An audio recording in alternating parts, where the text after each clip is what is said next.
முகம் கரோதி வாசாலம் புங்கம் லங்கயத்தே கிரிம் யத்கிருபா தமகம் வந்தே ஸ்ரீகுரும் தீனதாரணம் நாமஸ்ரேஷ்டம் மனுமப்பி சச்சிபுத்திரம் அத்திர ஸ்வரூபம் ரூபம் தஸ்யாகரஜம் உருபுரிம் மாதுரும் கோஷ்டவத்திம் ராதாகுண்டம் கிரிவர மகோராதிகா மாதவாசம் பிராப்தோயஸ்ய பிரதீத்வ ஸ்ரீகுரும் தம் நட்டோஸ்மி. ஸ்ரீல பிரபாத் கி ஜெய். ஸ்ரீமத் பாகவதம் கி ஜெய். ஸ்ரீமத் பாகவதம் காண்டம் 11 அத்தியாயம் 6 ஸ்லோகம் 21 50 வரைக்கும் பார்க்கலாம். யதுவம்சம் பிரபாசைக்கு செல்லுதல். இப்போ பிரம்மர் போன்ற பிரம்ம தேவர் போன்ற தேவர்கள், தேவாதி தேவர்கள்லாம் பகவான் இந்த உலக லீலையை முடிச்சுட்டாரு அப்படின்னு தெரிஞ்சு அவரை பார்க்கறதுக்கு, தரிசனம் பண்றதுக்கு வராங்க துவாரகைக்கு. அப்போ பிரம்மா சொல்றார், உங்களுடைய பூமி பாரத்தை போக்குறதுக்கு நாங்க உங்களை வேண்டிக்கணும். இப்ப முடிஞ்சு போச்சே, அந்த பூமி பாரம் எல்லாம் குறைந்து விட்டது. எல்லையற்ற பரமபுருஷரை அந்த வேண்டுகோள் நிச்சயமாக நிறைவேற்றப்பட்டது. பகவானே, எப்பொழுதும் சத்தியத்தில் நிலை பெற்ற சாதுக்களிடையில் தர்மமானது உங்களால் நிலைநாட்டப்பட்டது. உங்களுடைய புகழும் உலகம் முழுவதிலும் உங்களால் பரப்பப்பட்டது. இவ்விதமாக உங்களை பற்றி கேட்பதாலே உலகம் முழுவதும் தூய்மை அடைய முடியும். இப்ப பகவான் இந்த உலகத்துக்கு வந்ததுக்கு இன்னொரு காரணம் என்னன்னா, இந்த மாதிரி லீலை செய்யும் போது அந்த லீலைகளை உலக மக்கள் பாடுவாங்க. அப்படி பாடுறதன் மூலம் அவர்களுக்கு மோட்சம் கிடைக்கும். அப்படி தூய்மை அடைய முடியும். அதுவும் ஒரு காரணம். தூய பக்தர்களோட உறவு கொள்ளணும், அபக்தர்களை ஒழிக்கணும், தர்மத்தை நிலைநாட்டணும். இதெல்லாம் இருந்தாலும் பின்னாடி இந்த லீலைகளை யாரெல்லாம் பாடுறாங்களோ கேட்கறாங்களோ அவங்களுக்கு தூய்மை அடைய முடியும், அவங்க பகவானை அடைய முடியும்ன்றது ஒரு குறிக்கோள். அதனால அவர் சொல்றார், நீங்க பிரபஞ்சத்தின் நன்மைக்காக எது மன்னரின் வம்சத்தில் ஒப்புயர்வற்ற ரூபத்தில் அவதரித்து உயர் நலன் தரும் உன்னத செயல்களை சிறப்பாக செய்து முடித்தீர்கள். உங்க வேலை எல்லாம் முடிஞ்சு போச்சு அப்படின்னு சொல்றார். பகவானை கலியுகத்தில் சாதுக்கள் உங்களுடைய உன்னதமான செயல்களை பற்றி கேட்டும் அவற்றை புகழ்ந்தும் கலியுகத்தின் இருளை எளிதில் கடந்து விடுவார்கள். இப்ப கலியுகத்துல சுலபமான வழி பகவானுடைய லீலைகளை பேசி அந்த லீலைகளை கேட்டு சொல்லி கேட்டு அதுல அவர்கள் தூய்மை அடைய முடியும். இல்லைன்னா கலியுகத்துல உய்வதற்கு வழியே கிடையாது அப்படின்னு சொல்றாரு. நீங்க 125 வருடங்கள் இந்த உலகத்துல லீலை புரிந்து விட்டீர்கள் அப்படின்னு சொல்றாரு. இப்போ எதுவும் கிடையாது, உங்களுக்கு வேலை எதுவும் இல்லை. வேலை எதுவும் இல்லாமல் இல்லை, எல்லாமே அவரால் தான் நடக்குது. பகவானுடைய லீலை முடியுது அப்படின்னு சொல்றாங்க, அவ்வளவுதான். இப்போ உமது வம்சமும் பிராமணர்களின் சாபத்தால் அழிந்தார் போல் ஆகிவிட்டது. இப்போ உங்க வம்சமும் அழிய போகுது. நீங்க தான் எல்லாத்துக்குமே ஆதாரம். தாங்கள் திருவுளம் கொண்டால் நீங்க திரும்பி ஆன்மீக உலகத்துக்கே போயிடலாம். அதே சமயத்துல எங்க இருந்தாலும் எங்களை நீங்க காப்பாற்றணும். உங்க சார்பா நாங்க இந்த உலகத்தை நிர்வகிக்கிறோம். இது உலகத்தை மேனேஜ் பண்றது பிரம்மா, சிவன், தேவாதி தேவர்கள். இவங்கெல்லாம் உலகத்துல என்னென்ன விஷயங்கள் நடக்கணும்ன்றத மேற்பார்வை செய்கிறார்கள். உலகங்களுடன் உலக பாலகர்களுடன் கூடிய எங்களுக்கு எப்பொழுதும் உமது பாதுகாப்பு தேவை. எப்பவுமே நீங்க பாதுகாக்கணும் அப்படின்னு சொல்றாரு. சொன்ன உடனே பகவானும் சொல்றாரு, கரெக்டு தான், இந்த காரியங்கள்லாம் முடிஞ்சு போச்சே, நான் வந்த காரியம் எல்லாம் முடிஞ்சிச்சு. இந்த யது வம்சம் இருக்கு பாருங்க, இந்த யது வம்சம் தேக பலத்திலும் துணிவிலும் செல்வத்திலும் கர்வம் மேலிட்டு இருக்கிறது. முழு உலகையும் அழித்து விடக்கூடியது மகாசமுத்திரம் கரைக்குள் அடங்கி இருப்பது போல் என்னால் அடக்கி வைக்கப்பட்டுள்ளது. இந்த எது வம்சத்துல இருக்கிறவங்களுக்கெல்லாம் பகவானுடைய கூட இருந்ததுனால என்னாச்சு, கொஞ்சம் கர்வம் வந்துடுச்சு. பகவான் அவர்களுக்கு சக்தியும் நிறைய கொடுத்திருந்தார். அந்த சக்தியிலையும் கொஞ்சம் ஆட்டம் போட ஆரம்பிச்சிட்டாங்க. எப்படி பாருங்க, கடல் மகா சமுத்திரம் ஒரு கட்டத்துக்கு மேல வெளியே வராது. சமுத்திரம் எவ்வளவு பெருசு, அது வந்ததுன்னா நம்ம எல்லாம் வாழ முடியுமா என்ன? இந்த உலகமே சமுத்திரத்தினாலதான் மூடப்பட்டிருக்கு. நடுவுல அங்கங்க நிலம் இருக்கு. ஒருவேளை இந்த சமுத்திரம் கரையை கடந்து வந்துச்சுன்னா என்ன ஆகும்? அவ்வளவுதான். நம்ம அந்த சமுத்திரத்தை எப்படி கட்டுப்படுத்தி வைக்கிறனோ அதே போல இந்த யது வம்சத்தினரை நான் அடக்கி வச்சிருக்கேன் அப்படின்னு சொல்றாரு. இவங்களை நான் அழிக்காம போயிட்டேன்னு வச்சுக்கோங்களேன், இந்த உலகத்தை இவங்க அழிச்சிடுவாங்க. அந்த அளவு கர்வம் போயிடுச்சு. இது இந்த உலகத்தினுடைய இயல்பு. உலகத்தினுடைய இயல்பாலதான் உலகமே அப்படித்தான் படைக்கப்பட்டிருக்கு, கடவுளுக்கு எதிரா. அதுல பக்தர்களும் சில நேரங்கள்ல மதிமயங்கி போகலாம். எது வம்சத்தினர் மதிமயங்கி போனாலாம் பகவான் விட போறதில்லை. ஏன்னா அவங்க எப்போதும் நித்திய சூரிகள். அந்த நித்திய சூரியனை வந்து கூட்டின்னு போயிடுவாரு. அவங்க இங்க வந்து இந்த மாதிரி, அதாவது பல விஷயங்களை இந்த லீலை மூலம் பகவான் வந்து உலகத்துக்கு காட்ட விரும்புறாரு. தப்பு பண்றவங்க யாரா இருந்தாலும் தண்டனை உண்டு. அது என்னுடைய நித்திய சூரிகளாக இருந்தாலும் சரி. அது ஒண்ணு. ரெண்டாவது இதுல வந்து ஹரே கிருஷ்ணா, இதுல யாரா இருந்தாலும் சரி. இப்ப இந்த யது வம்சத்துல வந்தது தேவர்கள் கூட வந்திருக்காங்க. அந்த தேவர்கள் வந்து பகவானோட வரணும்னு விரும்பல. அதனால அவங்களையும் அவங்க அவங்க அவங்க இருப்பிடத்துக்கு அனுப்பணும். அது நல்லா பாருங்க. சில அபிமன்யு பத்தி பேசும்போது, அபிமன்யுக்கு வந்து அவன் தேவன், ஒரு தேவன். அப்ப அர்ஜுனன் வந்து மகன் செத்துட்டானேன்னு அழுதப்ப, அப்ப பகவான் சொல்றாரு, அவனுடைய லீலை அங்க அவ்வளவுதான், அவ்வளவுதான் அவனுக்கு ரோல். அது முடிஞ்சிச்சு, அவனுக்கு அங்க வேற அவங்க போக வேண்டியிருக்கு, அதனால போயிட்டான் அப்படின்னு சொல்லப்படுது. இப்ப சில தேவர்களும் இதுல இருக்கிறாங்க. ஆனா அவங்க எல்லாம் வந்து வைகுண்டத்துக்கு போல. அதையும் இங்க சொல்லப்பட்டிருக்கு. அதனால இந்த உலகம் வந்து இவங்க கர்வம் வச்சிருக்கிறாங்க. இந்த கர்வத்தினால உலகம் அழிஞ்சிரும். அதனால இவங்கள வந்து பிராமண சாபத்தை வந்து பகவான் நினைச்சிருந்தாருன்னா நிறுத்தி இருக்கலாம். அவருடைய வம்சம் அதை வந்து அமைதியா கூட கொண்டு போயிருக்கலாம். ஆனா இதன் மூலம் பகவான் வந்து ஒரு பாடத்தை வந்து உலகத்துக்கு கத்துக் கொடுக்க பாக்குறாரு. தப்பு செய்தவங்க யாரா இருந்தாலும் தண்டனை உண்டு. ஆனால் அவங்க வந்து எப்பொழுதுமே பகவானோட இருக்கிறவங்கன்றதுனால இங்கேயே அந்த தண்டனை கொடுத்து அதுக்குரிய அந்த தவறுக்குரிய தண்டனையை அனுபவிக்க வச்சு அவர் தன்னோட அவங்கள எடுத்துக்கிறாரு. அதனால இவங்க இன்னொரு விஷயம் என்னன்னா, இப்ப பகவான் வந்து இவங்களெல்லாம் பிரபாசிக்கு போக சொல்றாரு. ஏன்ற காரணத்தையும் இங்க விளக்குறாங்க. இப்ப பிரம்மதேவன் சொல்றார், நான் கிளம்புறேன், எங்களுக்கு விடை கொடுங்கள்னு சொல்லி பிரம்மதேவனும் மற்ற தேவர்களும் போயிடுறாங்க. அதுக்கப்புறம் அங்க வந்து எதுக்குள்ள பெரியோர்கள் கிட்ட பகவான் பேசுறார். என்ன பேசுறாருன்னா, நீங்க எல்லாம் கிளம்பி பிரபாசத்துக்கு போயிடுங்க. பிரபாச சேத்திரம்னு ஒண்ணு இருக்கு. பிரபாச சேத்திரம்ன்றது துவாரகைக்கு ஒப்பிட்டு பார்க்கும்போது ஒன்றும் பெருசு கிடையாது. ஏன் அங்க அனுப்புறார் அப்படின்றதுக்கு வந்து பல காரணங்கள் சொல்லப்பட்டிருக்கு. இந்த மக்களை வந்து ஒரு ஒரு இடத்துல திசை திருப்பி அனுப்பிட்டு, ஏன்னா துவாரகையில இருந்து இதெல்லாம் நடக்க முடியாதே. துவாரகை வந்து அழியாத சேத்திரம். இந்த உலகத்துக்கு வந்து இப்ப துவாரகை இதெல்லாம் வந்து முக்தி ஸ்தலம். துவாரகா, ஜெகநாத் பூரி, மாயாப்பூர், பிருந்தாவன், ஸ்ரீரங்கம், திருப்பதி, இந்த மாதிரி அயோத்தியா, இதெல்லாம் வந்து புண்ணிய கஷேத்திரம். இங்க இருந்து அவங்க வந்து சண்டை போட முடியாது. அதுவும் ஒண்ணு இருக்கு. அதனால இவங்களை இங்க இருந்து கலப்பணும். அதுக்காக அவர் சொல்றாரு, இந்த மாதிரி பிராமண சாபம் எல்லாம் வந்திருக்கு, அதனால நம்ம எல்லாரும் சேர்ந்து பிரபாசத்துக்கு போயிடலாம் அப்படின்னு சொல்றாரு. மரியாதைக்குரிய பெரியோர்களை ஜீவித்திருக்க விரும்பினால் இனி இங்கு நாம் இருக்கக்கூடாது. மிகவும் புண்ணியமான பிரபாச தீர்த்தத்துக்கு இனி தாமதம் இல்லாமல் செல்லலாம் அப்படின்னு சொல்றாங்க.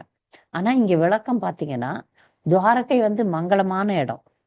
அங்க வந்து ஒரு அமங்கலம் நடக்க முடியாது. அதுக்காக இவங்களை வந்து அங்க தள்ளி விடுறாரு பகவான்.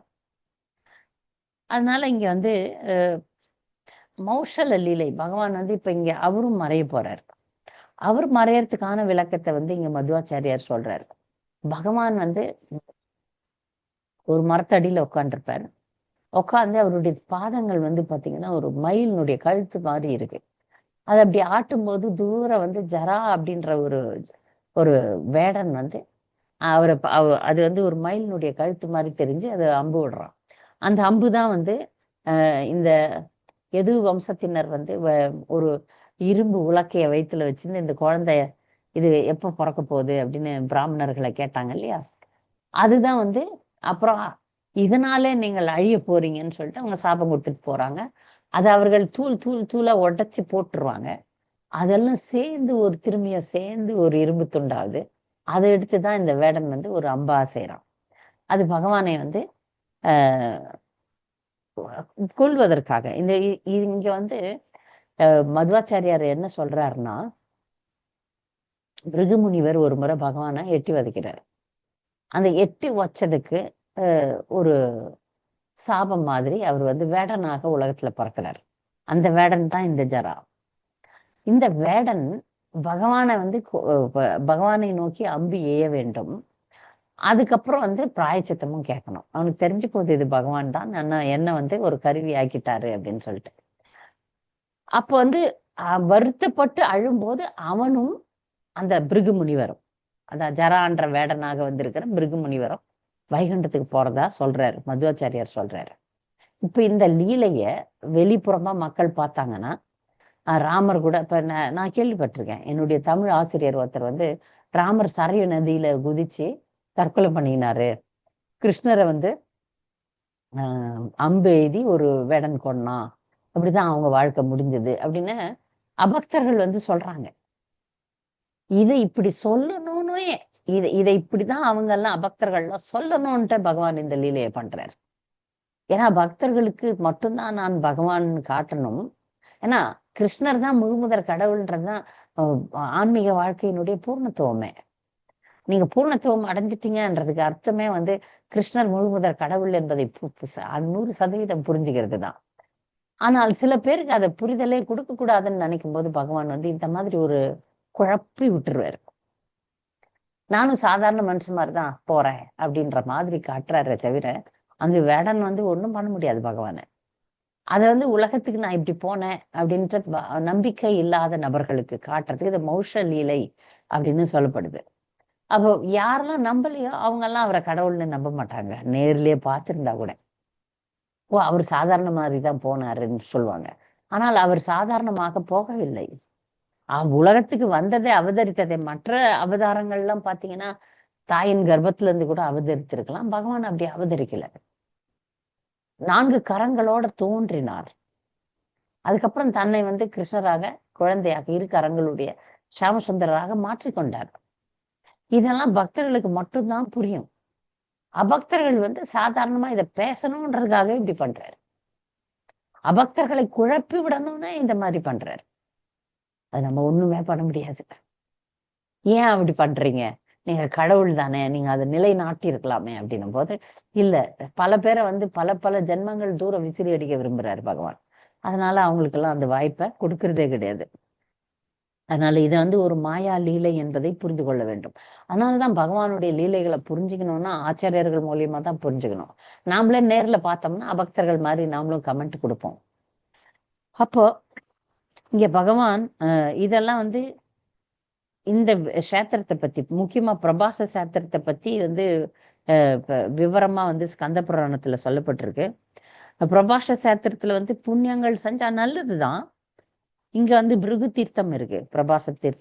பிரபாச சாத்திரத்துலதான் சரஸ்வதியும் இரண்ய நதியும் சேர்ந்து கடல்ல கலக்கிற இடத்த வந்து பிருகு தீர்த்தம்னு சொல்றாங்க. இப்ப இந்த இடம் ஒரு நல்ல இடம் தான். ஆனா அது துவாரகைக்கு ஒப்பிடும் போது குறைஞ்சதுதான்.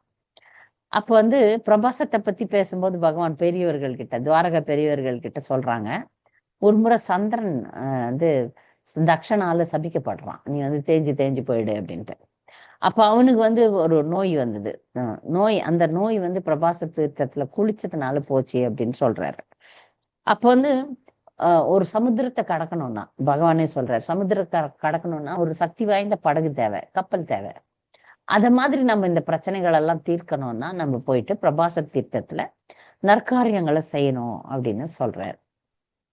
இவரே அவங்களை அழிகிறதுக்கு வழி பண்றாரு, அவ்வளவுதான். அப்ப எல்லாருமே பிரபாச தீர்த்தத்துக்கு போயிடலாம் அப்படின்னு சொல்லிட்டு அவங்க எல்லாம் ஏற்பாடுகள் செய்யறாங்க. அப்போ வந்து இதை கேட்ட உடனே உத்தவர் வந்து யாரு? பகவானுடைய அந்தரங்க சகான்னு சொல்லலாம். ஒரு ஒன்றுவிட்ட சகோதரன், உறவுல வந்து ஒன்றுவிட்ட சகோதரன், ஆனா ஒரு தூய பக்தர். உத்தவரை வச்சுதான் வந்து கோபியர்கள் கிட்ட தூது அமைச்சார் பகவான். அது எல்லாருக்கும் தெரியும். இப்ப திருப்பி உத்தவ கீதை வரப்போகுது. பகவானை வந்து தனியா பார்த்து பேசுறாரு உத்தவருக்கு வந்து என்ன நடக்க போகுதுன்னு தெரியும், நல்லா தெரியும். அதனால சொல்றாரு வந்து, தேவநாயகரே, உமது உன்னத கீர்த்தியை கேட்பதாலும் பாடுவதாலும் உண்மையான புண்ணியம் எழுகிறது. அதை விட்டுட்டு பிரபாச தீர்த்தத்துல போய் புண்ணிய காரியம் செய்ய சொல்லிட்டீங்களே, இது நியாயமா? பகவானே கூட இருக்கிறாரு, அதை விட்டுட்டு எதுவும் பிரபாச தீர்த்தம் தேவையில்லையே சொல்றாரு. அது புத்தவருக்கு தெரியுது, அதனால கேட்கிறார், நீர் இந்த யது வம்சத்தை அழித்து விட்டு உமது பிரபஞ்ச லீலைகளை விட்டுவிட கருதுகின்றீர். நீரே பரம ஆளுநர், யோக நாயகர். எது வம்சத்தின் மீதான பிராமணர்களின் சாபத்தை தடுக்க வல்லவர் ஆயினும் உமது மறைவு சமீபத்து விட்டதால் அதை தடுக்க நீர் விரும்பவில்லை. நீங்க அதை முடிச்சிருக்கலாம். அவர் வந்து இந்த பிராமண சாபத்தை அவர் நிறுத்தி இருக்கலாம், கவுண்டராக்ட் பண்ணிருக்கலாம். ஆனா அவர் பண்ணல. ஏன்னா இப்ப லீலை முடியும் போது இவங்களையும் கொண்டு போனோம், அதனால ஏதோ ஒரு சாக்கு சொல்லி இவங்களை வந்து அழிக்கணும். அதனால இந்த திட்டத்தை போடுறாரு. அப்ப வந்து நீங்க வந்து பிரபாச தீர்த்தத்துல போய் அவங்கள எல்லாம் குளிக்க சொல்றீங்களே, உங்க பார்வை ஒன்னே போதுமே, உங்களோட இருந்தாலே போதுமே, இதெல்லாம் தேவையே கிடையாது. புண்ணிய கஷேத்திரங்கள் பகவான் சாட்சாத் பகவான் இங்க இருக்கும்போது புண்ணிய கஷேத்திரம் என்ன பண்ண முடியும்? அதனால நீங்க இருந்தீங்கனாலே போதுமே, சாபம் பலிக்காமல் போகட்டும்னு சொன்னா போச்சு, சரியா போச்சு. அது செல்லாத போயிடுமே. அதுக்கு நீங்க வந்து இந்த உலகத்தை விட்டு போறதுக்காக நீங்க இப்படி பண்றீங்க போல் இருக்கு. எனக்கு அது புரிஞ்சு போச்சு. அதனால நானும் வந்து உங்களோடவே வரேன், நான் இங்க இருக்க விரும்பல அப்படின்னு சொல்றாரு. ஓ கேசவா, என் பிரிய நாதா, நான் உமது பாத கமலங்களை விட்டு அரைகணமும் பிரிந்திருக்க பொறுக்க மாட்டேன். என்னையும் உம்முடைய இடத்திற்கு அழைத்து செல்ல வேண்டும்னு கேட்கிறாரு. இப்ப தூய பக்தர்களுக்கு வந்து பகவானை பிரிஞ்சிருக்க முடியாது. அதனால அவர் சொல்றார், நீங்க பிரிய போறீங்க, என்னையா விட்டுட்டு போறீங்க, என்னையும் கூட்டிட்டு போங்க அப்படின்னு சொல்றார். பிரிவு தூயர்ல தான் பக்தி அதிகமாகுது என்றாலும் பக்தர்கள் பகவானை பிரிய விரும்புறதில்ல. அதான் இங்க வந்து சொல்றாரு, என்னை கொண்டு போங்க அப்படின்னு சொல்லிட்டு கேட்கிறாரு. இப்ப பக்தி சித்தாந்த சரஸ்வதி தாக்கூர் இதுக்கு விளக்கம் அளிக்கிறதுல சொல்றாரு, பகவான் ஸ்ரீ கிருஷ்ணர் பௌதிக செயல்களில் ஈடுபட்டுள்ள ஒரு சாதாரண ஜீவாத்மா என்பதால் தம் சொந்த வம்சத்தை கூட பிராமணர்களின் சாபத்திலிருந்து அவரால் காப்பாற்ற இயலவில்லை என்று பக்குவமற்ற பந்தப்பட்ட ஆத்மாக்கள் நினைக்கின்றனர். உத்தவரின் இக்கூற்று இத்தகைய துரதிருஷ்டசாலிகளை திருத்துகிறது. புண்ணிய ஆத்மாக்களை பிராமண குடும்பங்களில் பிறவி எடுக்க செய்தவர் பகவான் ஸ்ரீ கிருஷ்ணரே ஆவார். அதன் பிறகு தமது வம்சத்தை சபிக்கும் ஆற்றலையும் அவர்களுக்கு அவரே அருளினார். அவர் அச்சாபத்தை தடுக்கக்கூடியவராயினும் அதை அவர் செய்யவில்லை. எனவே ஆதியிலும் நடுவிலும் முடிவிலும் நேரடியாகவும் மறைமுகமாகவும் கடந்த நிகழ் மற்றும் எதிர்காலங்களிலும் பகவான் ஸ்ரீ கிருஷ்ணரை பூர்ண உண்மையாகிய பரமபுருஷர் ஆவார். அவர் பௌதிக மாயிலிருந்து அல்லது கையாலாகாத தன்மையிலிருந்தும் முற்றிலும் விடுபட்டவர் ஆவார். அப்ப இங்க வந்து பக்தி சித்தாந்த சரஸ்வதி சொல்றார், அவர் நினைச்சிருந்தா மாத்திருக்கலாம், ஆனா அவர் இதை நடக்க வச்சதே அவர் தான். பிராமணர்களுக்கு சாபம் அளிக்கக்கூடிய அளவுக்கு சக்தியை கொடுத்தது யாரு? பகவான் தான். அதனால அந்த சக்தியை அவங்களுக்கு கொடுத்து இவங்களுக்கு சாபம் பெற வச்சதே அவர் தான். ஏன்னா சர்வ காரணமே அவர் தான். அதனால எல்லா காலகட்டங்களிலும் அவரே பரமபுருஷராக இருக்கிறார். அவர் வந்து மாயையிலிருந்து வேறுபட்டவர், மாயையை கட்டுப்படுத்துபவர். அப்புறம் இந்த உலகத்துல நம்ம எல்லாம் கையாலாகத்தனம் அப்படின்னு சொல்றோம்ல, நம்மால முடியாத காரியங்கள், நம்மால எந்த காரியமே முடியாது, எந்த காரியமே செய்ய முடியாது அவருடைய துணை இல்லாமல். ஆனா அவர் வந்து எல்லாவற்றையும் செய்யக்கூடியவர் அப்படின்றத புரிஞ்சுக்கிறோம். அடுத்து அப்புறம் சொல்றார், உத்தவர் சொல்றார், எனதருமை கிருஷ்ணா, உமது லீலைகள் மனித குலத்திற்கு பரம மங்களமானமையும் செவிகளுக்கு போதையூட்டும் பானமும் ஆகும். இத்தகைய லீலைகளின் அமுதை சுவைப்பவர்கள் பிற விஷயங்களில் உள்ள ஆசைகளை அறவே மறந்து விடுகின்றனர். இப்ப இவர் வந்து இன்னொரு முக்கியமான ஒரு விஷயத்த சொல்றார் உத்தவர். எப்படி வந்து பகவானுடைய பக்தியில இருக்கும்போது நம்ம மாயையை வெல்ல முடியும்னு சொல்றாரு. எப்படி பிற விஷயங்கள்ல பகவான் பேர்ல பாசம் அன்பு வச்சோன்னு வச்சுங்க, பக்தி வச்சோன்னு வச்சுக்கோங்க, அவருடைய கதைகளை கேட்பதிலும் அவருடைய லீலைகளை பற்றி பேசுவதிலும் இருக்கும்போது நம்ம பௌதிக விஷயங்கள்ல இருக்கிற ஆசைகள் வந்து அப்படியே தானே போயிடும். அது தனியா விளக்க வேண்டிய அவசியமே நமக்கு கிடையாது. அதனால நீர் பரமாத்மா ஆகையால் எங்களுக்கு மிக பிரியமானவர். நாங்கள் உமது பக்தர்கள் அல்லவா? எங்களால் உங்களை விளக்குவதோ ஒரு கணம் நீங்கள் இல்லாமல் வாழ்வதோ எவ்வாறு சாத்தியமாகும்? நாங்கள் படுத்திருக்கும் போதும் அமர்ந்திருக்கும் போதும் நடக்கும் போதும் நிற்கும் போதும் குளிக்கும் போதும் இளைப்பாறும் போதும் உண்ணும் போதும் வேறெந்த செயலை செய்யும் போது இடையராது உமது சேவையிலேயே ஈடுபட்டிருக்கிறோம். இதை ஏன் சொல்றாருன்னா, இடையராது அவருடைய சேவையில ஈடுபட்டிருக்கும் போது மாயம் ஒன்றும் பண்ண முடியாது. அதான் சொல்றாரு. உம்மால அனுபவிக்கப்பட்ட மாலைகளாலும் வாசனை தைலங்களாலும் ஆடை அணிகலன்களாலும் எங்களை அலங்கரித்துக் கொள்வதன் மூலம் உடுத்து கலைந்த நின் பீதக வாடைன்னு பல்லாண்டுல வரும் பாருங்க. நீ போட்டதை நாங்க போட்டுக்கிறோம், நீ சாப்பிட்டதை நாங்க சாப்பிடுறோம். எல்லாம் நீ அனுபவிச்ச பிறகு எனக்கு கொடுக்கப்படுற அந்த விஷயங்களால உமது பிரசாதத்தை உண்ணுவதன் மூலமும் உமது சேவகர்களாகிய நாங்கள் உமது மாயா சக்தியை நிச்சயம் வெற்றி கொள்வோம். இப்ப பக்தர்கள் வந்து மாயா சக்தியை எப்படி வெல்றோம்னா, தங்களுடைய சக்தியினால இல்ல, பகவானுடைய நிழல்ல வாழறதுனால, பகவானுடைய கருணையில வாழறதுனால, பகவானுடைய பிரசாதத்தை ஏற்பதினால, இந்த மாதிரி விஷயங்கள்லாம் நம்மள மாயை கிட்ட இருந்து காப்பாத்தணும்னு சொல்றாரு. ஆன்மீக பயிற்சியை உறுதியாக மேற்கொண்டவர்களும் தங்கள் வீரியத்தை மேல் நோக்கி உயர்த்தியவர்களும் அமைதி உடையவர்களும் பாவமற்ற துறவிகளுமான நிர்வாண கோலமுடைய முனிவர்கள் பிரம்மம் எனும் ஆன்மீக ஈடுபடுத்தை அடைகின்றனர். அது மற்றவங்களுக்கெல்லாம் என்ன வேணும்? பிரம்மம் வேணும், போய் ஜோதியில கலக்கணும், அதான் அவங்களுக்கு எல்லாம் தேவை. ஆனா எங்களுக்கு அதெல்லாம் தேவையில்லை. அதனாலதான் அவங்க ரொம்ப கஷ்டப்படுறாங்க. பாருங்க, யோகிகள்லாம் ரொம்ப கஷ்டப்படணும். இந்த உலக வாழ்க்கையை விட்டுட்டு பிரம்ம ஜோதியில கலக்கணும்னு நினைக்கிறவங்களுக்கு எல்லாம் ரொம்ப கடினமா உழைக்கணும். ஆனா பக்தர்களுக்கு அதெல்லாம் தேவையில்லை. எளிமையான மனசுல உண்மையா கிருஷ்ணருக்கு சேவை செய்யணும்னு நினைச்சாலே போதும். அப்ப வந்து நமக்கு கலியுகத்துல வந்து ஒரே ஒரு விஷயம் தான் கொடுக்கப்பட்டிருக்கு. ஹரேர் நாமேவ கேவலம் கலோ நாஸ்தேவ நாஸ்தேவ நாஸ்தேவ கதிரன்யதா 3 முறை சொல்றாங்க. இந்த உலகத்துல வந்து நாமத்தை தவிர வேற வழி இல்லை, வேற வழியே இல்லை. நாம ஜபம் தான். நாம ஜபம்ல வந்து லீலைகளை பத்தி புகழறதும் இருக்கு. அப்போ பகவானை பத்தி அவர் சொல்றார், நாங்கெல்லாம் பந்தப்பட்ட ஆத்மாக்கள். உத்தவர் வந்து பந்தப்பட்ட ஆத்மா கிடையாது, நித்திய சூரி தான். ஆனாலும் அவர் சொல்றார், நாங்க வந்து பந்தப்பட்ட ஆத்மா. உங்களுடைய சவகாசத்துல உங்களை பத்தி கேட்கறதுலயும் உங்களை பற்றி பாடுவதிலும் நாங்க வந்து ஜட இருளை கடக்க முடியும். அதனால நாங்க எப்பொழுதும் உம்மை பாடிக்கொண்டும் புகழ்ந்து கொண்டும் இருக்கிறோம். உமது அந்தரங்கமான மாதுரிய பக்தர்களுடனான காதல் லீலைகளையும் இத்தகைய இளமை பொங்கும் லீலைகளில் ஈடுபடும் போது நீர் எவ்வாறு புன்னகை செய்கின்றீர், அசைகின்றீர் என்பதை நாங்கள் பரவசத்தோடு ஞாபகப்படுத்திக் கொள்கிறோம். பகவானே, உம்முடைய இந்த அன்பான லீலைகள் குழப்பமூட்டும் வகையில் சாதாரண ஜட மக்களின் செயல்களை ஒத்துள்ளன. பாருங்க, பல லீலைகள் வந்து குழப்பி விடும். அவர் வந்து பல பெண்களோட ஆடுறத வந்து பொதுமக்கள்லாம் நிறைய கிரிட்டிசைஸே பண்றாங்க. இப்ப காதல் பாடல்கள்லாம் எது பார்த்தாலும் கண்ணன் தான். ஆனா அது கண்ணன் சொல்லிட்டு இப்ப பௌதிகமான ஒரு ஹீரோவை போட்டுருவாங்க. அவ ராதையாட்டம் தன்னை நினைச்சு பாடுவா. ஆனா அது அந்த பௌதிகமான ஒரு கதாநாயகனை வச்சு பாடுவாங்க. அது நம்ம நிறைய கேடுறோம். தமிழ்நாட்டுல இல்லாத பாட்டே கிடையாது, கண்ணன் ராதை தான் பாட்டே. அப்போ இது வந்து குழப்பமா இருக்கு. ஆனால் இதையே உன்னத தளத்துல செய்யும் போது இதுதான் மோட்சம் அளிக்கக்கூடிய விஷயம்.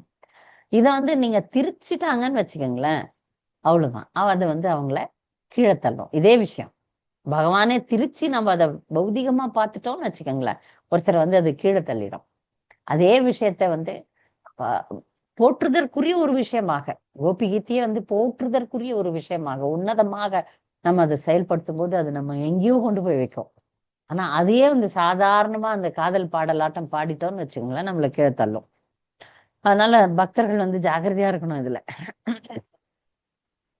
அதனால இங்க அவர் சொல்றாரு, மாயா சக்தியை வந்து பக்தர்களால சுலபமா கடக்க முடியும். ஆனா அந்த முனிவர்கள் தன் சக்தியில பகவானை அடையணும்னு நினைக்கிறவங்களால முடியாது. சரியா? புறத்தோற்றத்தில் ஒருவன் இந்த ஜட உடலோடு சம்பந்தப்பட்டிருப்பது போல் காணப்பட்டாலும் 24 மணி நேரமும் ஸ்ரீ கிருஷ்ணரின் சேவையில் ஒருவன் ஈடுபட்டிருந்தால் அவனை முக்தி பெற்ற ஆத்மாவாகவே ஒருவன் கருத வேண்டும். அது ஜீவன் முக்த சவுச்சத்தை என்ற ஒரு பிரபலமான ஸ்லோகத்தை இங்க பொருளுரையில சொல்றாங்க பக்தர்கள். ஒரு காட்டுல நிர்வாணமா சுத்துற ஒரு முனிவருக்கு கூட காம இச்சை இருக்கலாம். ஏன்னா அவன் வந்து தன் முயற்சியில பகவானை அடையறதுக்கு பாக்குறாங்க. ஆனால் பகவானை கொண்டு பகவானுக்கு சேவை செய்து பகவானை அடைய நினைக்கிறோம் பக்தர்களை வந்து மாயை வந்து அவ்வளவு சுலபமா தாக்க முடியாது. ஏன்னா பகவானை காப்பாத்துறாரு. அதனால இங்க அவர் சொல்றாரு, முக்கியமா உத்தவர் வந்து சுதர்சன சக்கரத்திற்கிட்ட பிரார்த்தனை வைக்கிறார். ஏன்னா சுதர்சன சக்கரம் வந்து பக்தர்களை காக்கிறதுல முதல்ல நிப்பார். நரசிம்மரும் சுதர்சனரும் 2 பேரும் முதல்ல நிப்பாங்க. அதனால பகவானுடைய இருப்பிடத்தை பற்றி நினைப்பதால் உண்டாகும் இணையற்ற ஆனந்தத்தில் மூழ்கி திளைப்பவன் கவலை, மாயை, பயம் ஆகியவற்றிலிருந்து விடுபடுகிறான். எப்போதுமே பகவானை நினைச்சிட்டு இருக்கும்போது பகவானுடைய பாதுகாப்பு ஒரு பக்தனுக்கு எப்போதும் இருக்கு. ஆனால் நம்ம வந்து சததம் கீர்த்தயன் தோமாம், எப்போதுமே பகவானை பத்தி பாடிக்கொண்டே இருக்க வேண்டும், நினைத்து கொண்டே இருக்க வேண்டும். அப்ப மாயை வந்து நம்மளை பிடிக்காது. இல்ல, நான் எப்போ நம்ம அதை விட்டுறோமோ, ஒரு செகண்ட் விட்டோம்னா கூட உடனே மாயை வந்து பிடிச்சுவோம். எதிர்நீச்சல் அதே உதாரணம் தான். நம்ம நீச்சலே அடிக்காம நின்னோம்னா அடிச்சு தள்ளின்னு போயிடுவோம். நம்ம நீந்தி கொண்டே இருக்க வேண்டும். பகவத் பக்தியில் நீந்தி கொண்டே இருக்க வேண்டும். அப்புறம் இப்படி சொல்லிட்டு பகவான் வந்து இப்ப உத்தவர் பேசுறாரு. நாங்க வந்து உன்னை விட்டு நான் உன்னை விட்டு பிரிய விரும்பல, நானும் உன்னோட வரப்போறேன் அப்படின்னு உத்தவர் கேட்கிறார். அவர் சொல்றார், உத்தவர் இன்னும் சொல்றார், மாயில நாங்க மாட்ட மாட்டோம் பக்தர்கள், ஏன்னா எப்போதும் உன்னுடைய லீலைகளை பற்றி பேசிக்கொண்டு கேட்டுக்கொண்டே இருக்கிறோம், அதனால மாயில நாங்க மாட்ட மாட்டோம் அப்படின்னு பேசி உத்தவர் முடிக்கிறார். இப்ப புத்தவ கீதை இப்ப வந்து ஆரம்பமாவது பகவான் உத்தவருக்கு பேசுறார். இது ரொம்ப முக்கியமான ஒரு கட்டம். உத்தவ கீதைன்றது வந்து ஒரு தனி புத்தகமாகவே சில பேர் படிக்கிறாங்க. அது நம்ம வந்து அடுத்த வாரத்துல இருந்து ஆரம்பிக்கலாம் உத்தவ கீதைய. இதுல பல விஷயங்களை பகவான் வந்து உத்தவருக்கு சொல்றார். பகவத்கீதை மாதிரி ஒரு முக்கியமான பகுதிக்கு நம்ம மீண்டும் வருகிறோம். உத்தவனுக்கு வந்து சொல்ல வேண்டியதெல்லாம் சொல்லிட்டு உத்தவரை இங்கதான் வச்சுட்டு போவார். இந்த இடத்துலதான் மைத்ரேய ரிஷியும் இருப்பார். உத்தவர் இருப்பார், ஆனா பகவான் வந்து உத்தவர்கிட்ட மட்டும்தான் பேசுவார், மைத்ரேயர்கிட்ட பேச மாட்டார். ஆனால் பின்னாடி வந்து மைத்ரேய ரிஷியை வந்து விதுரருக்கு கைட் பண்ண சொல்லிட்டு உத்தவர் வந்து தவம் பண்ண போயிடுவார். ஆனா அந்த அளவுக்கு பணிவானவர் உத்தவர். அதெல்லாம் நம்ம பின்னாடி பார்ப்போம். இதோட இந்த அத்தியாயம் முடியுது. பக்தர்களுக்கு ஏதாவது கருத்துக்கள், கூடுதல் கருத்துக்கள் இருந்தால் தெரிவிக்கலாம், சந்தேகங்கள் இருந்தால் கேட்கலாம். ஹரே ஹரே கிருஷ்ணா. கிருஷ்ணா மாதாஜி. மாதாஜி, இந்த வேடன் வந்து பகவானுடைய பாதத்தை இது பண்றது மட்டும் அந்த ஒண்ணு மட்டும் என்னால நம்ப முடியும். பகவான் வந்து இந்த உலகத்துல இருந்து போகவே முடியாது. இந்த உலகத்தை படைத்தவர் பகவான். அவரு போய் எப்படி ஒரு வேடன் வந்து இந்த மாதிரி அம்பாள் இது பண்றா, அதுக்கு பதிலா அவர் வந்து லீலையில முடிச்சிட்டு போறது அப்படியே மாதாஜி நம்ம எடுத்துக்கணும்? எப்படி மாதாஜி அந்த பாயிண்ட் எடுத்துக்கிறது? அதாவது பகவான் வந்து சில பேருக்கு தன்னை காட்ட விரும்பல, அதனால சாதாரண மனுஷன் மாதிரி நான் செத்து போனேன் அப்படின்னு காட்டுறாரு. ஓகே மாதாஜி. ஏன்னா அவருடைய 125 வருஷத்துல அவர் எந்த இடத்துலயும் அவர் ஒரு சாதாரண மனுஷனாவே இல்லை. சாதாரண மனிதனா இல்லவே இல்லை. எல்லாத்துலயுமே அவருடைய ரூபம், செயல்கள் எல்லாமே அவர் வந்து அவரை வந்து இப்ப ராமலீலை பாத்தீங்கன்னா, ராமலீலையில அவர் சாதாரண ராஜனாதான் இருப்பார். சாதாரணமான மனிதன் மாதிரிதான் அவரை தன்னை காமிச்சுக்கினாரு. ஆனா கிருஷ்ண லீலையில நீங்க பாத்தீங்கன்னா எந்த இடத்துலயும் அவர் கடவுள் இல்லைன்னு நீங்க சொல்லவே முடியாது. அப்படி இருந்தும் ஏன் அப்படி பண்ணாருன்னா, யாரெல்லாம் நம்பலையோ அவங்களெல்லாம் ஏமாத்தணும்னு பாக்குறாரு. அவர் தன்னை காட்ட விரும்பல, பக்தர்களுக்கு தன்னை காட்ட விரும்பல. ஏன்னா பகவானா நினைக்கிறவங்களுக்கு நான் பகவானா இருந்துக்கிறேன், மத்தவங்களுக்கு நான் பகவானா காட்டணும்னு அவசியமே இல்லை எனக்கு. நீ நம்பாத போ, அவர் சொல்றது அதான். ஏன்னா இப்ப பாருங்க, இப்ப அரசியல்வாதிகள்லாம் ராமனும் கிருஷ்ணனும் அப்படின்னு வாங்கினாங்க. நீங்க பாத்தீங்கன்னா நாஸ்திக அரசியல்வாதிகள் நிறைய ராமரையும் கிருஷ்ணரையும் தாக்குன்னு தாக்குவாங்க. அதெல்லாம் அவங்க பண்ணணும்னே செஞ்சாரு. ஏன்னா பகவானை அறிதல் அவ்வளவு சாதாரண சிம்பிள் கிடையாது. இப்ப சிம்பிளா ஆக்கிடலாம். எளிமையான மனசு வேணும், ஆச்சாரியர்களை நம்பணும், குரு பரம்பரைய நம்பணும். குரு சாது சாஸ்திரம் 3 காட்டுது ஒரே ஆளு. ஆராய்ச்சி பண்ணா எல்லாருக்குமே கிடைக்கும் இந்த உண்மை. ஆனா நான் பண்ண மாட்டேன், அவரு அகங்காரம் இருக்குது பாருங்க. அப்படிப்பட்டவர்களை ஏமாத்தணும்னு நினைக்கிறார் பகவான். அதனால அப்படி ஒரு ஏற்பாட்டை அவரே பண்றாரு. இந்த ஏற்பாடுலாம் அவரே பண்றதுதான். அவரே பண்றாருன்றத நமக்கு ஆச்சாரியர்கள் சொல்றாங்க. இவர்தான் கடவுள் அப்படின்றத ஆச்சாரியரும் சாதுவும் சாஸ்திரங்களும் சொல்லுது. இந்த 3 பிரமாணத்தை வச்சுதான் பார்க்கணும். சில விஷயங்கள்லாம், சில லீலைகள்லாம் நம்மள வந்து குழப்பி விடும்.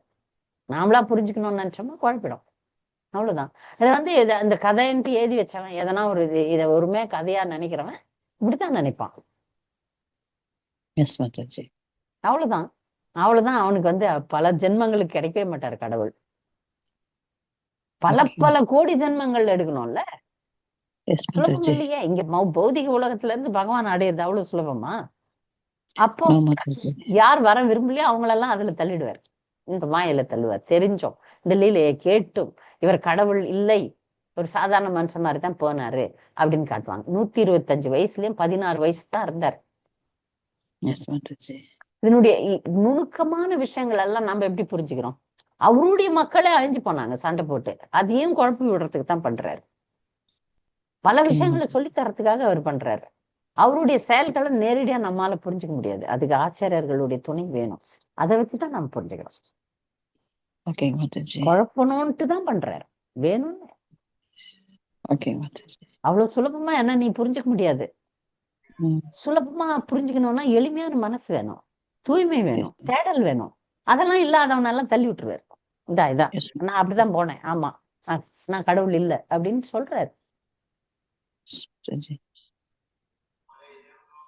கடவுளாக வந்த சைத்தன்ய மகாபிரபு பக்தர்களாலே புரிஞ்சுக்க முடியல. ஸ்ரீ சம்பிரதாயத்திலாம் ஏத்துக்க மாட்டேன்றாங்க சைத்தன்ய மகாபிரபு கடவுள்னு. அங்கேயும் ஒரு செக் வச்சுட்டாரு. அப்ப என் சம்பிரதாயத்துல இருக்கிறவங்களுக்கு மட்டும்தான் நான் கடவுள்னு தெரியும் அப்படின்றாரு. ஆனா ஏன்னா அவர் வந்து அவருடைய வெளிப்படையான சில விஷயங்கள்ல அந்தரங்க அந்தரங்க சகாக்களுக்கு மட்டும்தான் அவர் கடவுள்ன்றத காட்டுறாரு இல்லையா.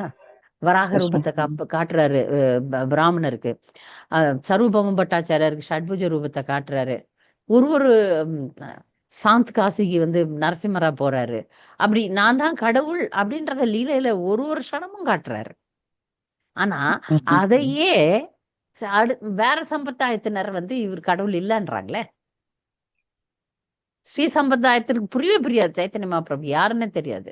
அதே வைஷ்ணவ சம்பிரதாயம் தான் தள்ளி விட்டுறாரு. சரி, அவங்க நாராயணன் தான் கடவுள் போட்டோம், காட்டல. அந்த மாதிரி அபக்தர்களுக்கு அவர் காட்ட விரும்பல. நீர் அப்படியே இருன்றாரு. அந்த தேடல் இருந்தாதான் பகவான இந்த ஒரு விஷயத்தை அந்தர்யாமி பரமாத்மா அப்படி தள்ளி விட்டாதான் நமக்கு புரியும். இல்லைன்னா அவ்வளவுதான், பல பல பல கோடி ஜென்மங்கள் அப்படியே அறியாமையிலே இருக்க வேண்டியதுதான். எத்தனையோ ஜீவராசிகள் பல பல கோடி கோடி ஜென்மங்களா அப்படியே அறியாமையில போடுறாரு. அதுக்கு அவரே கருணை காட்டுறதுக்கு தான் லீலை புரியுறாரு. யாரெல்லாம் இந்த சந்தர்ப்பத்தை புரிஞ்சுக்கிறீங்களோ அந்த ஜீவனுக்கு ஒரு வாய்ப்பு தான். நீ எடுத்துக்கினா வர போற, இல்லைன்னா அப்படியே இருக்க போற, அவ்வளவுதான். எஸ் மாதாஜி. புரியுதா? புரியுது பகவான் மாதாஜி. பக்கத்திலே இருந்தா கூட மாயை உண்டு. பல லீலைகள்ல நம்ம பாக்குறோம்ல. காலா கிருஷ்ணதாஸ் சைத்தன்ய மகாபிரபு கூடவே அந்தரங்க காரியதர்சியா போறாரு. ஆனா அவரை மாயா அட்டாக் பண்ணுது. பகவான் பக்கத்துல இருந்தா கூட மாயை அட்டாக் பண்ணும், நீங்க சரியில்லைன்னா. எஸ் மாதாஜி. அதுதான். ஓகே மாதாஜி. ஹரே ஹரே கிருஷ்ணன். கிருஷ்ணா மாதாஜி. பிரணாம்ஸ் மாதாஜி. பிரணாம் மாதாஜி. சுதா மாதாஜி கேளுங்க. மாதாஜி, ஒரு ஸ்மால் ரிக்வெஸ்ட். ம். இது சொல்லாமா இல்லையான்னு தெரியல. கேளுங்க. மாதாஜி, இது நீங்க இப்போ ஒரு சாப்டர் எடுக்கிறீங்கன்னா கொஸ்டின்லாம் ரெடி பண்ணிட்டு தானே மாதாஜி எடுப்பீங்க? ஆமா. அந்த கொஸ்டினை வந்து நீங்க நடத்துற அன்னைக்கே அமிச்சீங்கன்னா அந்த கதை வந்து எங்களுக்கு மைண்ட்ல நிக்கும். ஆ. ஒரு 2-3 நாள் கழிச்சு அனுப்புறது இல்ல, கொஞ்சம் நான் லேட் இன்னைக்கு ஆகும். எழுதிட்டேன் மாதாஜி. நான் சொல்றத கேளுங்க. எனக்கு வந்து ஹெவி ப்ரெஷர் லோடு அதிகம் மாதாஜி. சாயங்காலம் ஒரு கிளாஸ் இருக்கு. சனி ஞாயிறுல தானே மக்களை நாங்க பிடிக்க முடியும். அதனால சனிக்கிழமை வந்து ஒரு ஆங்கில வகுப்பு இருக்கு சாயங்காலம். அதுக்கு நான் ப்ரிப்பேர் பண்ணணும். இது முடிச்ச உடனே மத்தியானம் சமையல் செஞ்சு சாப்பிட்டுட்டு 4 மணிக்கு திருப்பி அடுத்த கிளாஸ். அதுல வந்து சில நேரங்கள்ல தாமதமாகும். இன்னைக்கு நான் எழுதிட்டேன், இன்னைக்கே அமைச்சிடுறேன். நான் இந்த மாதிரி ஒரு விஷயம் வரக்கூடாதுன்ட்டு இந்த பாடம் முடிக்கும் போது அடுத்த பாடத்தை படிக்க ஆரம்பிச்சிடுறேன். நான் எழுத ஆரம்பிச்சிடுறேன். உங்களுடைய விண்ணப்பம் வந்து ஏற்றுக்கொள்ளப்பட்டது. நான் எழுதி முடிச்சுட்டா இன்னைக்கு அனுப்பிச்சிடுறேன். அது சில ஏன்னா அந்த நேரங்கள்ல கதை மைண்ட்ல இருக்கும் மாதாஜி. Late correct. ஆகுறப்ப புரியுது கொஞ்சம் புரியுது. மறந்து போற மாதிரி இருக்கு. மாதாஜி அதனால ஆனா என் நிலைமையும் நீங்க ஹரே புரிஞ்சுக்குங்க. பல நேரங்கள்ல எனக்கு நேரமே இருக்காது. மக்கள் வந்து முக்கிற மாதிரி முக்கிறாங்க என்ன. இப்ப அப்படியே ஆங்கில வகுப்புலயும் இது தமிழ் வகுப்புல எனக்கு பாப்புலேஷன் கம்மி. ஆங்கிலம்ல அதை விட அதிகம் வந்து ஹிந்தி. ஹிந்தி பிரச்சாரத்துல எப்ப இறங்கணும்னோ அப்ப எனக்கு நேரமின்மைன்ற ஒரு பெரிய வியாதி பிடிச்சிச்சு.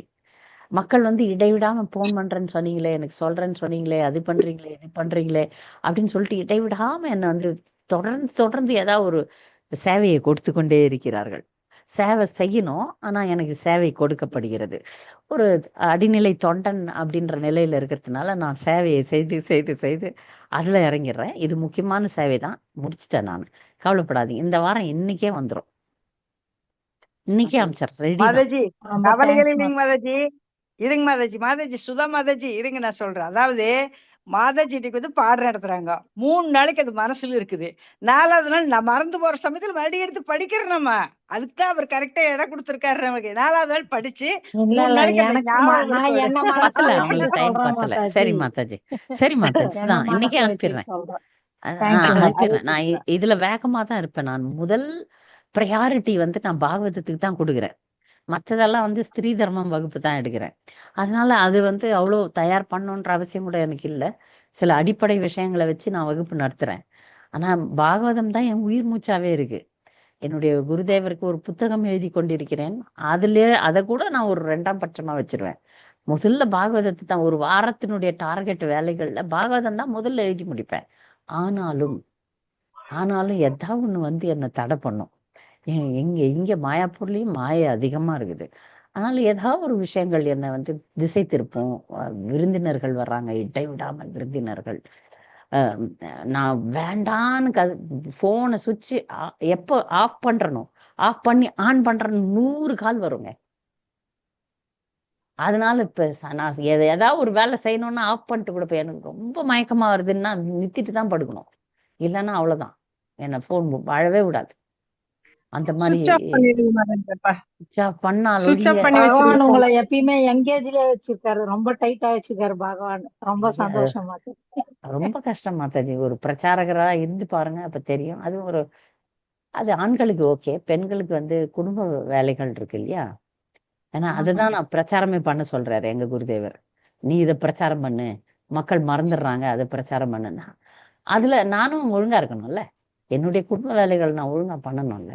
அதானே எனக்கு முதல் வேலை. அது பண்ணிட்டு வரணும் போது ஒரு அதையும் தாண்டி வெற்றிகரமா நடத்துறீங்கல்ல மாதாஜி. உதவிகளும் கிடைக்குது எனக்கு. உதவிகள் இல்லாமல் இல்லை. எனக்கு சில பக்தர்கள் உதவி பண்றாங்க. அதனுடைய விளைவாக எனக்கு வந்து நல்ல வீட்டில் வேலை செய்யற வேலைக்காரமா இருக்கிறாங்க. சமையலுக்கு ஒரு பக்தர் ஒருத்தர் ஹெல்ப் பண்றாங்க. சில நேரங்கள்ல ஹெல்ப் கிடைக்காது. அப்போ வந்து எனக்கு ஓவர் டைட் ஆயிடும். சில நேரங்கள்ல உதவி கிடைக்குது, சில நேரங்கள்ல கிடைக்காது. கிடைக்காத பட்சத்துல கொஞ்சம் அவதிப்பட வேண்டியிருக்கு. சரியா? ஹரே கிருஷ்ணா மாதாஜி. ஸ்லோகம் 50 கடைசி ஸ்லோகத்துல பொருளுரையில அந்த ஃபர்ஸ்ட் 3 லைனுக்கு மட்டும் மீனிங் சொல்லுங்க மாதாஜி.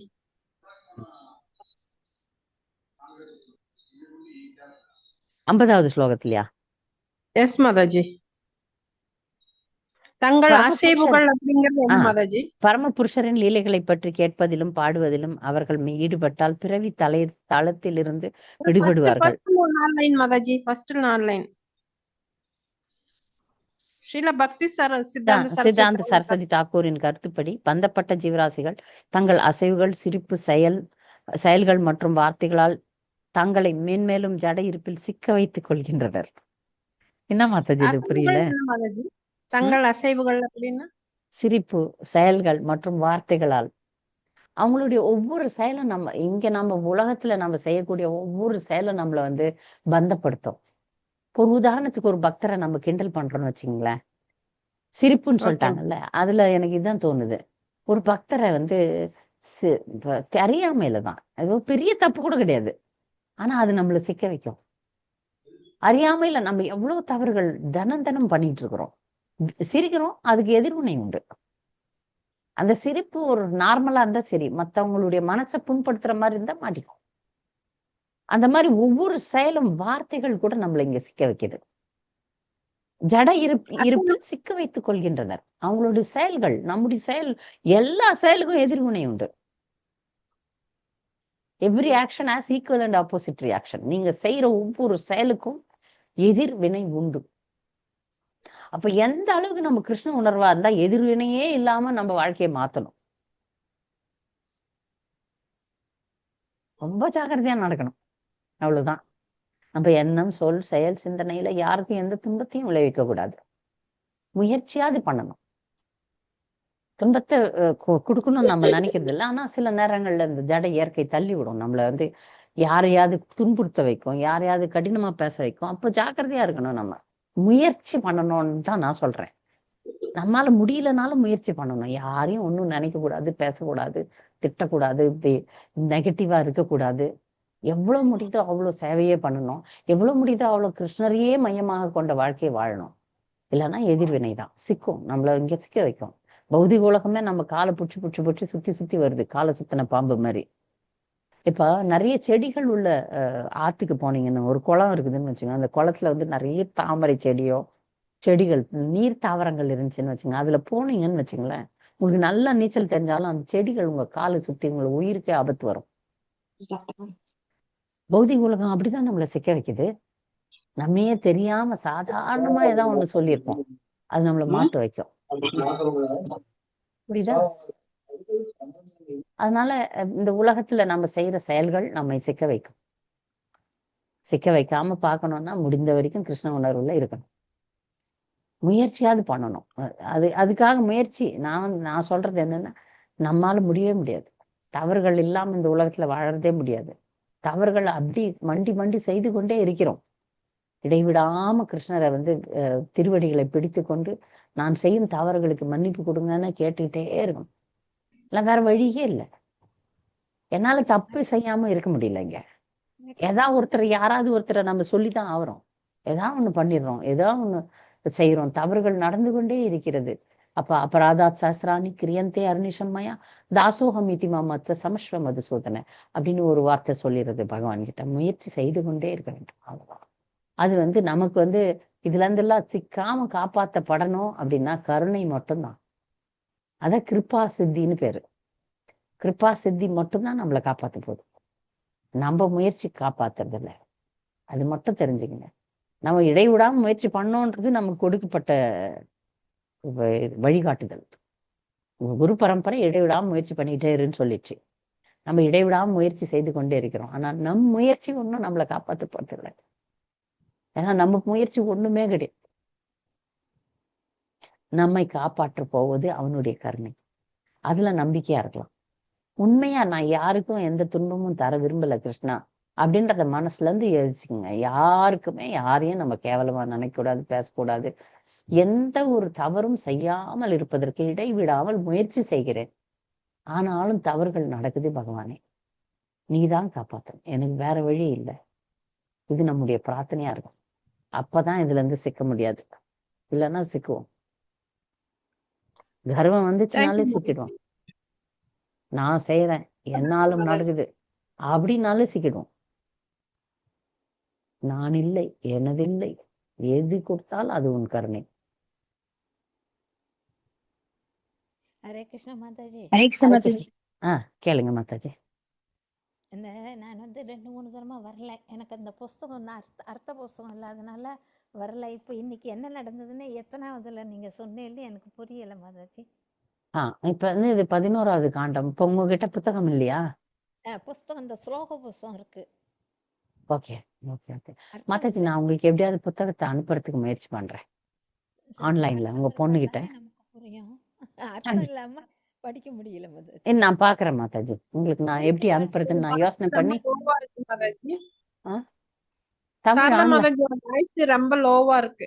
அதான் சாரதா மாதாஜி, நான் உங்ககிட்ட அப்புறமா போன்ல பேசி நான் உங்க பிரச்சனையை தீக்கிறேன். உங்களுக்கு புக்கு தானே, புக்கு எப்படியாவது உங்களை ஆஸ்திரேலியா வர மாதிரி பாக்குறேன். நீங்க கவலைப்படாதீங்க. வேற ஏதாவது கேள்வி? பொதுவான ஒரு கேள்வி மாதாஜி. இப்ப நம்ம ஒரு யாத்திரா போறோம்னா ஒரு 4 பேர் போனாதான் நமக்கு ஒரு ஆட்டோ புடிச்சு போறதுக்கு, கால் டாக்ஸி இல்லைன்னா ஒரு ரூம்ல தங்கறதுக்கு நமக்கு ஈஸியா இருக்கும்னு ஒரு 4 பேர் மட்டும் சேர்ந்து போறோம். அப்படி போயிட்டு வந்த அப்புறம் மத்தவங்க நீ ஏன் என்கிட்ட சொல்லல அப்படின்னு சொல்லிட்டு கோவிச்சுட்டு கொஞ்சம் எங்க மேல வருத்தமா இருக்காங்க. அது நமக்கு அபராதமா வருமா மாதாஜி? அடுத்த முறை கூட்டின்னு போறேன்னு பண்ணிதான் சொல்லுங்க. ஓகே மாதாஜி. அட்ஜஸ்ட் பண்ணின்னு நம்ம அட்ஜஸ்ட் தான் பண்ணி ஆகணும். ஏன்னா சில நேரங்கள்ல அவங்க பெரிய தொல்லைகளாகவும் அமையறது உண்டு. நம்ம பக்தியை கெடுக்கிற அளவுக்கும் சில பேர் மாறிடுறாங்க. அப்படிப்பட்டவங்க கிட்ட இருந்து ஒண்ணுமே அவங்கள சொல்லாம விலகியும் போகலாம். நான் அப்படிதான் பண்றது, ஒண்ணுமே சொல்லாம விலகி போறது. என்னால தாங்க முடியலையே, நான் என்ன பண்றது அப்படின்னு சொல்லிட்டு, அப்படி தாங்கக்கூடியவர்களாக இருந்து நீங்க விட்டுட்டீங்கன்னா மன்னிக்கணும், நான் உங்களை அடுத்த முறை கூட்டின்னு போறேன், மன்னிச்சிருங்க அப்படின்னு சொல்லணும். ஏன்னா நான் அனுபவிச்சிருக்கேன் மாதாஜி. பக்தியினுடைய ஆரம்பத்துல எனக்கு எந்த ஊரும் தெரியாது. பிருந்தாவனம்லாம் எட்டாத கனியா இருந்தது. பிருந்தாவனம், மாயாப்பூர்லாம். அப்போ ஒரு பக்தர்கள்லாம் பணக்கார பக்தர்கள். நாங்க நார்மல் தான். அப்ப வாழ்க்கையை அப்பதான் ஆரம்பிக்கிறோம், நானும் என் கணவரும். பிருந்தாவனம்ன்றது எட்டாத கனி. எங்களையும் கூட்டின்னு போவாங்க. பணம் எல்லாம் கொடுக்கறதுக்கு தயாரா தான் இருந்தோம், சேர்த்து வச்சிருந்தோம். அப்ப கேட்டப்போ அவங்க சொல்லாம கொள்ளாம கைட்டி விட்டு போயிட்டாங்க. அப்போ ரொம்ப கவலையா இருந்தது. பாருங்க, கவலையா இருந்தது. ஆனா பகவான் கைவிடல. அந்த டெம்பிள் பிரசிடென்ட்டோட தான் ஃபர்ஸ்ட் முறை நாங்க பிருந்தாவனம் போனோம். முதல் முறை டெம்பிள் பிரசிடென்ட் கூட்டின்னு போறாருன்னா எப்படி மாதாஜி? அதுவும் அங்க வந்து கோயிலே தங்க வச்சாங்க. 10 பேர் ஒரு ரூம்ல. அப்ப நான் தினமும் 1 மணிக்கு எழுந்துக்கணும் குளிக்கிறதுக்கு. அப்பெல்லாம் இளமை ரொம்ப வேகமா இருந்தேன். அதனால என்னால அப்ப குருதேவருடைய குக்கிங்கும் கொடுத்தாங்க. குருதேவர் குக்கிங்கோட சேர்ந்து அந்த 10 பேர் போனோம் பாருங்க. அந்த 10 பேருக்கும் நான் தான் சமைக்கணும். இல்ல 1 மணிக்கு எழுந்து சாமி எல்லாம் இது பண்ணிட்டு குளிச்சு துணியெல்லாம் துவைச்சு போட்டு அதை மாதிரி செஞ்சு அதுக்கப்புறம் பாருங்க இப்ப விருந்தாவனம் வந்து போகலாம். எல்லா வசதியும் பகவான் கொடுத்திருக்கிறார். படிப்படியா நிறைய பக்தர்கள் வாங்க, நீ வாங்க, நான் என் கூட வாங்க, உங்க கூட வாங்கன்னு சொல்றாங்க. நமக்கு தான் போறதுக்கு இல்லை. அந்த மாதிரி பக்தர்களுக்கு வந்து கூட போகணும்னு ஒரு எனக்கு தெரியாது இல்லை. பக்தர்களோட போனாதான் பல விஷயங்கள் வந்து நமக்கு ஈஸியா இருக்கும். இல்லைன்னா கஷ்டம்தான். இப்பவும் கஷ்டம்தான். அங்க போயிட்டு நம்ம பிருந்தாவனத்துல வந்து நுணுக்கமான இடங்கள்லாம் இருக்கு. அதெல்லாம் பக்தரோட போனாதான் நல்லா பார்க்க முடியும். அதனால யாரையாவது நம்ம விட்டுட்டு போயிட்டோம்னா பாவம் அவங்க வந்து கேட்டாங்கன்னா அடுத்த முறை கூட்டின்னு போறேன்னு சொல்லுங்க. உங்களால சமாளிக்க முடியாதவர்களா இருந்தா மன்னிச்சிருக்கேன்னு சொல்லிட்டு போகணும். வேற வழியே இல்லை. ஹரே கிருஷ்ணா மாதாஜி. நன்றி மாதாஜி. அபராதம் வரும் தானே. பாவம் ஒரு ஜீவன் வந்து என்னை விட்டு போயிட்டாங்களே அப்படின்னு ஏங்குவாங்க. அவங்களுக்கு வேற எதுனா கூட வழி வரும். நிறைய பேர் டூர் அரேஞ்ச் பண்றாங்க. அப்ப சொல்லலாம் நீங்க அரேஞ்ச் பண்றாங்க அவங்களோட போங்க. ஏன்னா நாங்க 4 பேர் தான் போறோம். 100 பேர்னா நல்லாவே அரேஞ்ச் பண்றாங்க. இப்பெல்லாம் நிறைய நடக்குது. அபக்தர்கள்லாம் நிறைய போறாங்க யாத்திரைக்கு. அதனால நீங்க தான் கூட்டிட்டு போகணும்னு கூட அவசியம் கிடையாது. காமிச்சு கொடுத்தா கூட போதும். நிறைய பேரு இப்ப வருஷம் சென்னை, கோயம்புத்தூர், பெங்களூரு எல்லா இடத்துல இருந்தும் டூர் போறாங்க. அவங்க எல்லாம் ஃபர்ஸ்ட் கிளாஸ் அரேஞ்ச் பண்ணிடுறாங்க. அவங்க வசதிக்கு ஏற்ற மாதிரி நீங்க டிக்கெட் புக் பண்ணி போய்க்கணும். வழியில எல்லாம் ட்ரெயின்ல எல்லாம் சாப்பாடு பிரசாதம் அரேஞ்ச் பண்ணிடுறாங்க, ரூம் அரேஞ்ச் பண்ணிடுறாங்க. அதனால நீங்க தான் கூட போகணும்னு கூட அவசியம் இல்லை. வழி காட்டி விட்டுருங்க. இப்போ ஒரு குறிப்பிட்ட நபரை நாம கூட்டின்னு போக முடியாது அப்படின்னும் போது இந்த மாதிரி நிறைய பேர் போறாங்க. அவங்கள காமிச்சு கொடுத்துருங்க. ஹரே கிருஷ்ணா மாதாஜி. கேளுங்க. ஹரே கிருஷ்ணா மாதாஜி. மாதாஜி கயை போயிருந்தோங்க மாதாஜி. அங்க சிராப்தம் பண்ணோம். அது விஷ்ணு பாதம் மாதிரி ஒண்ணு கொடுத்துருக்காங்க மாதாஜி. என்ன பண்றதுங்க மாதாஜி? அது நீங்க ஆல்டர்ல வச்சுக்கலாம் மாதாஜி. ஓ சரிங்க சரிங்க மாதாஜி. சாமி ஆல்டர்ல வச்சுக்கோங்க. ஓ சரிங்க கூட போடும். அப்ப எனக்கு அதெல்லாம் கிடைக்கல. நீங்க யாருன்னா நல்ல பக்தர்களோட போயிருப்பீங்களோ? எல்லா வைஷ்ணவ பக்தர்களோட போனோம் மாதாஜி. நல்லா அரேஞ்ச் பண்ணி அது நாங்க பண்ணல. அதனால வந்த விளைவு வந்து எங்களுக்கு வந்து சரியான வழிகாட்டுதல் இல்லை. அதனால போய் பண்ணிட்டு வந்தோம். சிராதம் பண்ணிட்டு வந்தோம். அடுத்த முறை போகும்போது பக்தர்கள் இன்னொரு பிரச்சனை என்னன்னா பக்தர்கள் பெரிய கூட்டத்தோட போகும்போது மேனேஜ் பண்றதும் கஷ்டமா இருக்குது. அதுவும் ஒரு பிரச்சனை. 100 பேர்னா நான் எனக்கு வந்து 100வது நபரா நான் தள்ளப்படுறேன் பிரசாதத்துக்கு. அந்த மாதிரி நிறைய நான் அனுபவிச்சிருக்கேன். நம்ம தள்ளி விட்டுருவாங்க. அதெல்லாம் கொஞ்சம் அதனால நாங்களே போய் ஏதோ பண்ணிட்டு வந்துட்டோம் சிராதம் கயையில. ராமேஸ்வரத்திலயும் சிராதம் செய்யலான்னு ஒரு குரு சொன்னாரு நேத்துதான். நல்ல ராமேஸ்வரத்திலயும் நீங்க வந்து ஏன்னா ராமேஸ்வரத்திலயும் ராமர் பாதம் தான். கயையில இருக்கிறது விஷ்ணு பாதம்னு சொல்றது ராமர் பாதம் தானா. அதனால நம்ம ராமேஸ்வரம் எல்லாருக்கும் பக்கத்துல. அதனால ராமேஸ்வரம் போய் நீங்க சிராதம் கொடுக்கலாம். தமிழ்நாடு வேற நமக்கு சுலபம். ஆமாம். ராமேஸ்வரம் போயிட்டு வந்துட்டோம் மாதாஜி. இந்த இது கொண்டு திருவேணி சங்கமம் தீர்த்தம் விட்டுட்டு வந்துட்டோம். பிரயாக்ராஜ் தீர்த்தம் அந்த 3 நதி அது விட்டுட்டு வந்துட்டோம் மாதாஜி. சிவனுக்கு விட்டு வழிபட்டு வந்துட்டோம். ஹரே கிருஷ்ணா. தேங்க்யூ மாதாஜி. ஹரே கிருஷ்ணா. வேற ஏதாவது கேள்விகள்? கேளுங்க. எனக்கு ஒரு டவுட் மாதாஜி. இப்ப வந்து நான் இறந்துட்டேன்னு வச்சுக்கோங்க மாதாஜி. இறந்தோன்னே என் பொண்ணெல்லாம் எதுவுமே பண்ண மாட்டாங்க மாதாஜி. அதுக்குள்ள அது முன்னாடியே பண்ணலாமாங்க மாதாஜி? அப்படி இருக்கா மாதாஜி? இருக்கு. கயை ராமேஸ்வரத்துலாம் இருக்கு. சரி மாதாஜி. நீங்க போய் நம்மளுக்கு பிண்டதானம் பண்ணிக்கலாமா? அது தேவையில்லை. நான் பக்தர்கள் நாமம் சொல்ற பக்தர்களுக்கு இதெல்லாம் பயப்படவே தேவையில்லை. யாரும் நம்மளுக்கு சிராதம் எல்லாம் பண்ண தேவையில்லை. இருந்தாலும் அப்படி ஒரு எண்ணம் இருந்துச்சுன்னா நீங்க பண்ணிடலாம். ஓகே மாதாஜி. அது நான் கேள்விப்பட்டேன். ஆனா நான் செய்யல. நான் கயை போனப்ப நான் அதை செய்யல. அதை நான் கேட்டுக்கலாம்னு நினைச்சேன் நான் பூஜாரிய. ஏன்னா இது எங்க அம்மா சொன்னாங்க. நாங்க எங்களுக்கே கொடுத்துன்னு வந்துட்டோம் அப்படின்னு ஒரு மாதிரி பேசுவாங்க அவங்க. அவங்களுக்கு நான் கொடுக்கறதுக்கு தான் போனேன். நான் கயைக்கு அவங்களுக்கும். ஏன்னா பெண் வந்து சிராதம் கொடுக்க முடியாது பெத்தவங்களுக்கு. ஆனா கயையில கொடுக்கலான்னு சொன்னாங்க. எஸ் மாதாஜி. கையில நீங்க வந்து உங்களுக்கே கொடுத்துக்கலாம், இல்ல உங்க வீட்டு நாய் செத்து போச்சு அதுக்கு கொடுக்கலாம். அந்த மாதிரி நண்பர்கள் யாருன்னா யாருக்குன்னா கொடுக்கலாம் அப்படின்னு சொன்னாங்க. அதனால நான் கையில போய் நான் என் அம்மாவுக்கு கொடுத்தேன். ஆனா எங்க அம்மா வந்து கைக்கு போய் நாங்க எங்களுக்கே கொடுத்துக்கணும், நீங்க யாரும் தர தேவையில்லை அப்படின்னு. அவங்களுக்கு வருஷம் அண்ணா வந்து தேவசம் கொடுக்குறாரு. அவங்களுக்கு ஒரு ஒரு வீராப்பு, அதனால நான் கொடுத்துக்கினேன்னு சொன்னாங்க. அதனால அந்த மாதிரி நீங்க பண்ணலாம். ஆனா பண்ண வேண்டிய அவசியம் இல்லைன்னு சொல்றேன். நாமத்துக்கு பயங்கர சக்தி இருக்கு மாதாஜி. எஸ் நாம மாதாஜி. ஜெபம் செய்யற பக்தர்கள், தீட்சை பெற்ற பக்தர்கள் பயப்படவே தேவையில்லை. எஸ் மாதாஜி. பிண்டதானம் எல்லாம் யாருன்னா நமக்கு செய்வாங்களா செய்ய மாட்டாங்களான்ற பயமே தேவையில்லை. நமக்கு நம்ம இப்ப பண்ற நீங்க இந்த பக்தி உங்களை காப்பாத்தும். எஸ் மாதாஜி. அதனால பயப்பட தேவையில்லை. ஆனா கொடுக்கணும்னு நினைச்சீங்கன்னா கொடுக்கலாம். எஸ் மாதாஜி. சரியா? நாளைக்கு வகுப்புல ஞாயிற்றுக்கிழமை வகுப்பு இருக்கு. நாளை வகுப்பில் சந்திப்போம். வாஞ்சா கல்பதரும்பஸ்ய கிருபா சிந்திப்யேவ பதிதானாம் பாவனேபியோ வைஷ்ணவேபியோ நமோ நமः. நமக. நன்றி மாதாஜி. நன்றி. ஹரே கிருஷ்ணா. ஹரே ஹரே கிருஷ்ணா. கிருஷ்ணா மாதாஜி.